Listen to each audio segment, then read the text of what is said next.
This week is National Teacher Appreciation Week, and I can't think of a year where it is more essential and praiseworthy to honor and thank our teachers who have been absolute heroes.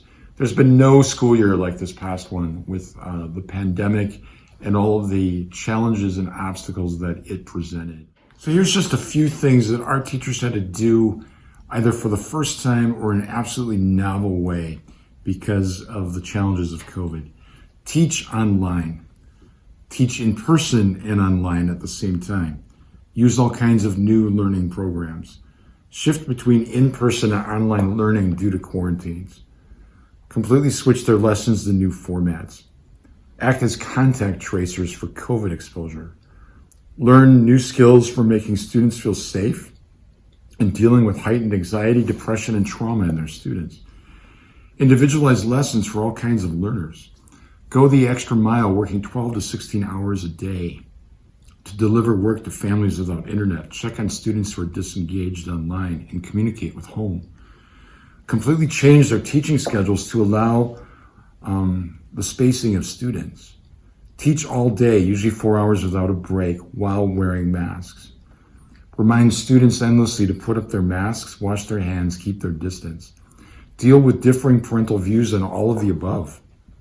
Show up to work every day, potentially placing themselves in harm's way for the sake of their students.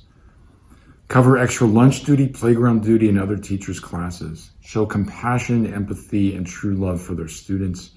Give their students a safe, stable, secure, and loving environment that provided critical routine and certainty in a very uncertain time. And in all of that, to bring their students closer to Christ by their lives of compassion and witness. So in a very special way, I just want to thank all of our teachers throughout the diocese who were heroic this year in giving of themselves in new and challenging ways to not only keep our schools open, but to allow our schools to flourish and for our children to be educated mostly in person in an environment that speaks of Christ and of faith and of prayer. We have over 600 Catholic school teachers. In a very particular way, I pray for you, I thank you, I will offer Mass for you and your intentions, and all of us here throughout the diocese owe you a huge debt of gratitude this year. I never thought I'd live long enough to hear grade school children say that they love school and that they missed going, but I heard that all the time this year. So I think amidst all of the tribulation, we have all come to a deeper appreciation of our children, of our great Catholic schools, and our wonderful principals and teachers who sacrificed heroically this year to do what Catholic schools do best. That is to form our children to be disciples of Christ, that they may know themselves as beloved children of God and fulfill their vocation in this world and become saints and live with the Lord forever in heaven. The graces that came out of this year have to be immeasurable because we look at the enormity of the sacrifice and trial embraced and overcome.